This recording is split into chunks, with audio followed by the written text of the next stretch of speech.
میری کزن مجھ سے ہاتھ ملاتی ہے، جب میں منع کرتا ہوں تو کہتی ہے کسی کا دل توڑنا گناہ ہے۔ بالکل ہاتھ ملانا جوان کزن کے ساتھ جائز نہیں ہے، اس کا دل ٹوٹتا ہے، 100 دفعہ توڑیں اس کا دل، سمجھ رہے ہو؟ اور یہ دل توڑنا ایسے موقع پر آپ کے خاندانی ہونے کی علامت ہے، اور اس کا کریڈٹ آپ کو جب ملے گا جب آپ کی شادی ہوگی اور آپ کی بیوی کو پتا چلے گا کہ یہ سب کا دل میری خاطر توڑ دیتا ہے، پھر وہ آپ سے محبت کرے گی۔ پھر جب آپ کے بچے بڑے ہوں گے ان کو پتا چلے گا ہمارے ابا کسی نامحرم لڑکی سے ہاتھ نہیں ملاتے، دل توڑ دیتے ہیں، یہ ہماری اماں سے وفا کرتے ہیں، تو پھر ان بچوں کا جو دل جڑے گا اور آپ کی بیگم کا جو دل جڑے گا وہ اس ٹوٹنے سے 1000 گنا بہتر ہے جو کزن کا ٹوٹا تھا۔ بات آ رہی ہے سمجھ میں؟ اور پھر اس کزن کو بھی سمجھا دیں کہ جب آپ کی شادی ہو جائے گی نا، پھر آپ کا شوہر جب اپنی کزنوں سے ہاتھ ملا کے ان کا دل جوڑے گا، پھر آپ نہ کہنا کہ میرا دل ٹوٹ رہا ہے، ٹھیک ہے نا؟ اپنے میاں کو کہنا جو انٹی فری ہونے کی کوشش کرے دل جوڑنے کے لیے اس سے فری۔ دوستو آج میں آپ کو فجر کے وقت اٹھنے کا وظیفہ بتاتا ہوں۔ جو شخص رات سونے سے پہلے اپنے دل پہ ہاتھ رکھ کر 11 مرتبہ یا باعث یا نور پڑھ لیا کرے تو انشاءاللہ عز و جل اس کی صبح فجر کے وقت نماز کے لیے آنکھ کھل جایا کرے گی۔ تو دوستو اچھی بات شیئر کرنا صدقہ جاریہ ہے۔ اس ویڈیو کو ثواب کی نیت سے اپنے تمام دوستوں کے ساتھ۔ اگر آپ کا بچہ ضد کرنا شروع کر دے، مسلسل روئی جائے، دودھ نہ پیتا ہو اور آپ کو لگے کہ بچے کو نظر ہو گئی ہے، تو آپ 7 مرتبہ آیت الکرسی پڑھیں، 3 مرتبہ سورہ فلق، 3 مرتبہ سورہ ناس، اول آخر درود شریف پڑھ کر 3 سرخ مرچوں پہ دم کریں، اور پھر ان مرچوں کو بچے کے سر پہ 21 مرتبہ اس طرح کر کے گھمائیں، اور پھر ان مرچوں کو چولہے میں ڈال دیں، تو انشاءاللہ آپ کا بچہ بالکل ٹھیک ہو جائے گا، نظر اتر جائے۔ دیکھو میں جوان لڑکیوں سے ایک بات کہتا ہوں کہ آج آپ اپنا گھر بسانے کی کوشش کرو کسی شریف آدمی سے نکاح کر کے، حرام مزے اڑانے کی کوشش میں مت لگو، کیونکہ پھر بڑھاپا بہت ستائے گا تمہیں۔ مرد تمہیں اس وقت تک، یہ جو دوست ہے نا فرینڈز، یہ ایزی لوڈ اور یہ سب جب تک کرائیں گے جب تک آپ میں جوانی ہے۔ ذرا سا یہ عمر کی زیادتی کی وجہ سے حسن خراب ہونا شروع ہوا، جیسے ٹیشو پیپر ہوتا ہے نا، استعمال سے پہلے بڑا اچھا ہوتا ہے، استعمال کے بعد کچرے میں پھینک دیا جاتا ہے، ایسے پھینک دی جاؤ گی کچرے میں۔ بہت ہو رہا ہے یہ، اور یہ زیادہ تر ہوتا ہے ان جو ماڈلنگ سے تعلق رکھنے والی خواتین ہیں نا، ان کے ساتھ تو بہت ہو رہا ہے۔ جب جوان تھیں تو ساری کمپنیاں آ کے بلاتی تھیں ماڈلنگ کے لیے، یہ والا پوسٹ چاہیے، جب تھوڑا سا ان میں جھریاں آنا شروع ہوئی تو کمپنیوں نے لفٹ کرانا چھوڑ دی۔ پھر ان کا کام صرف یہ ہوتا ہے کہ کہیں بڑی تقریب میں کسی شو میں بلایا، ایک ایوارڈ دے دیا، لوگ اس عزت کو دیکھ کے سمجھ رہے ہوتے ہیں ماشاءاللہ اب تک عزت ہو رہی ہے۔ وہ 4 منٹ کی، یہ آدھا گھنٹے کی، 1 گھنٹے کی ہوتی ہے، اس سے پہلے بھی کوئی پوچھنے والا نہیں۔ اور اس کے 5 باتیں کسی کو نہیں بتانی چاہیے۔ نمبر 1، میرے پاس پیسے نہیں ہیں، میں کنگال ہو چکا ہوں۔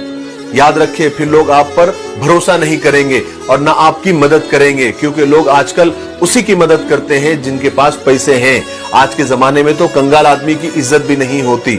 نمبر 2، بیوی اگر آپ کے ساتھ غلط سلوک، غلط ویوہار کرتی ہے تو یہ بات لوگوں کو مذاق میں بھی نہ بتائے، کیونکہ لوگوں کو ایسا لگتا ہے کہ جس کی بیوی اس کی عزت نہیں کرتی ہم اس کی عزت کیوں کریں۔ نمبر 3، اگر آپ غصے میں ہو تو اپنے منہ سے نہ بتائے، لوگ ڈھونگ سمجھیں گے، اداکاری سمجھیں گے۔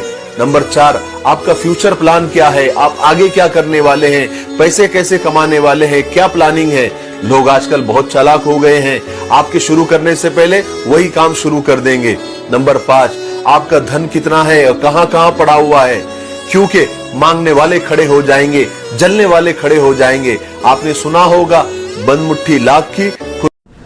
میرے نبی روزانہ بازار جاتے تھے تو ایک منڈی میں ڈھیر لگا ہوا تھا غلے کا، جو یا گندم، بارش ہوئی تھی لیکن وہ خشک تھا، تو آپ نے اندر ہاتھ ڈال کے نا نکالا تو اندر سے گیلا۔ آپ نے کہا یہ کیا کیا؟ کہ یا رسول اللہ بارش آئی تھی تو وہ گیلا ہو گیا تھا تو کوئی لیتا نہیں، تو میں نے گیلا اندر کر دیا اور خشک اوپر کر دیا۔ تو آپ نے کہا گیلا نکار کے باہر رکھ تاکہ گاہک کو پتہ چلے تیرے سودے کے عیب کا، اور خشک کو نیچے کر۔ پھر یہ جملہ فمن غش فلیس منا، جس نے دھوکہ دیا میری امت سے خارج ہو۔ کتنی سخت بات فرمائی۔ جس نے روزہ نہیں رکھا میری امت سے خارج ہو گیا، یہ نہیں کہا کہ جس نے دھوکہ دیا میری امت سے خارج ہو گیا۔ تو میں 2 باتیں آپ کو بتا رہا تھا۔ औरत तब तक तुम्हारी होती है जब तक वो तुमसे रूठती है, लड़ती है, आंसू बहाती है, कह देती है जो मन में आता है, बिना सोचे बेधड़क। लेकिन वो जब देख लेती है कि उसके रूठने का, उसके आंसुओं का तुम पर कोई फर्क नहीं पड़ रहा है, तो यकायक वो रूठना छोड़ देती है, रोना छोड़ देती है, खुद को समेट लेती है किसी कछुए की तरह अपने ही कवच में। और मर्द समझता है कि सब कुछ ठीक हो गया है। तुम जान ही नहीं पाते कि वो शांत नहीं है, उसके दिल में तूफान उमड़ रहा होता है। कहीं ना कहीं गला घोट दिया है उसने अपने जज्बात, अपनी भावनाओं और अपनी फीलिंग का। अब जो तुम्हारे पास है वो तुम्हारी होकर भी तुम्हारी नहीं है। इसलिए मेरी एक बात याद रखिए कि औरत को थोड़ी मोहब्बत कम देंगे चलेगा, लेकिन उसको रिस्पेक्ट पूरी दीजिए। और हुजूर का एक फरमान सुनिए। आका करीम ने इरशाद फरमाया कि जो शख्स घर से निकलते हुए ये दुआ पढ़े, बिस्मिल्लाह तवक्कलतु अलल्लाह वला हौला वला कुव्वता इल्ला बिल्लाह, मुख्तसर दुआ है। तो हुजूर ने इरशाद फरमाया अल्लाह की तरफ से उसको ये जवाब दिया जाता है कि तुझे हदायत अता कर दी गई और तेरी कफालत कर ली गई, तेरा अल्लाह कफील हो गया और तुझे हर शर से बचा लिया गया और शैतान को तेरे रास्तों से हटा दिया। 3 दोस्त थे, दौलत, इल्म और इज्जत। तीनों एक बार जमा हुए और फिर बिछड़ने लगे। तो उन तीनों के दरमियान बातचीत हुई। तो दौलत ने कहा मैं तो जा रही हूं, लेकिन मुझसे मिलना हो तो अमीरों के और दौलतमंदों के महल में आ जाना, मैं वहां आपको मिल जाऊंगी। इल्म ने कहा मैं भी जा रहा हूं, मुझसे मिलना हो तो आलिमों के और ज्ञानियों की किताबों में आ जाना, मैं वहां पर मिल जाऊंगा। लेकिन इज्जत खामोश रही, कुछ न बोली। जब उससे सवाल किया गया कि तुम कहां मिलोगी, तो उसने जवाब दिया कि मुझे माफ करना, मुझे अफसोस है, मैं एक बार चली जाती हूं, फिर दोबारा वापस नहीं आती। कुछ बात समझ में आई?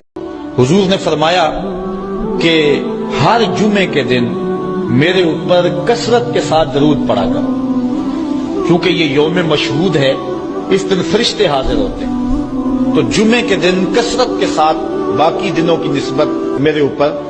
आप यकीन करें, हम पेंडू लोग हैं। छोटे भाई को किसी ने थप्पड़ मार दिया तो बड़ा दुनिया को दिखाने के लिए नहीं, हौसलामंद बड़ा भाई, हौसलामंद था, दलेर था, पर वो बाहर आया। उसने कहा मैं काट के रख दूंगा, किसी की जुर्रत है मेरे भाई को हाथ लगाए। और उसकी माँ ने भी कहा, पर उसने कहा माँ नहीं, मेरे भरा हूं, मेरे होंदे सवाल ही नहीं। ओहो, फिर दौलत ने बुग्ज पैदा कर दिया। फिर वही बड़ा भाई खुद बंदूक लेके छोटे पे तान के खड़ा हो गया कि कार्नल वाला प्लाट दे वरना गोली मारने लगा। ओहो, इतनी अदावत दौलत की खातर। हजरत उमर का जमाना था, बहुत सारा माल आ गया, मस्जिद नबी में ढेर लग गए। तो हजरत फारूक आजम मस्जिद नबी के सुतून से लिपट के रोने लगे, आंखें छम छम बरसने लगी। उमर शुक्र का टाइम है, आप रो रहे हैं। फरमाने लगे हुजूर का जमाना अच्छा था, सवेरे रोटी मिलती थी, शाम नहीं मिलती थी। अबू बकर का दौर अच्छा था, एक वक्त खाते थे, एक वक्त भूख काटते थे। मेरे लिए ये आजमाइश रह गई थी, इतने इतने ढेर माल के आ रहे हैं। आप फरमाने लगे तुम्हें नहीं पता, जहाँ माल आता है वहाँ अदावत भी आती है। अलीजा जी आपको आयतल कुर्सी आती है? नहीं। लेकिन आपको सीखनी चाहिए ना, क्योंकि आयतल कुर्सी हमें जिन्नात और मुख्तलिफ किस्म की बलाओं से बचाती है। भैया मुझे जिन्नात से डर नहीं लगता। लेकिन आपको पता तो है ना कि जिन्नात किसी भी शक्ल में हमारे पास आ सकते हैं। भैया मुझे जिन्नात से डर नहीं लगता, इससे क्या फर्क पड़ता है वो मेरे पास आए या ना आए। दरवाजा खुला है, आ जाए। अलीजा नमाज का टाइम होगा, जल्दी करो, नमाज पढ़ लो।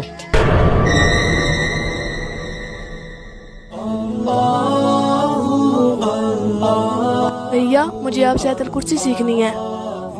अपने बच्चों को दीनी तालीम जरूर दो, अगर बच्चे दीनदार हुए तो दीन नस्लों तक जाएगा। देखिए, बीवी बीमार होने पर अगर शौहर उसका सर दबा दे तो ये गुलामी नहीं होती। अगर बीवी खाना बना रही है और शौहर बच्चों के बाल बना दे तो ये भी गुलामी नहीं होती। शौहर नहाने के बाद तौलिया बिस्तर पर फेंकने के बजाय खूंटी पर टांग दे तो ये भी गुलामी नहीं होती। काम से लौटते वक्त शौहर बीवी की मनपसंद कोई चीज लेकर आ जाए तो ये भी गुलामी नहीं होती। बीवी अगर साफ सफाई में लगी हुई है और शौहर उसके लिए चाय बना दे तो ये भी गुलामी नहीं होती। कभी बीवी की बात भी दिल से सुन लिया करे कि वो क्या कहना चाहती है, वो भी गुलामी नहीं होती। हमारे नबी अपनी बीवियों के हर काम में हाथ बटाते थे, यहां तक कि आटा तक गूंद कर देते थे। ऐसी बहुत सारी छोटी छोटी बातें हैं।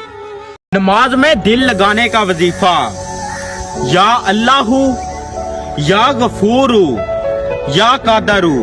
जो शख्स रात को सोने से पहले इन अल्फाज को 21 मर्तबा पढ़ेगा, इंशाअल्लाह उस शख्स का दिल नमाज की तरफ माइल हो जाएगा।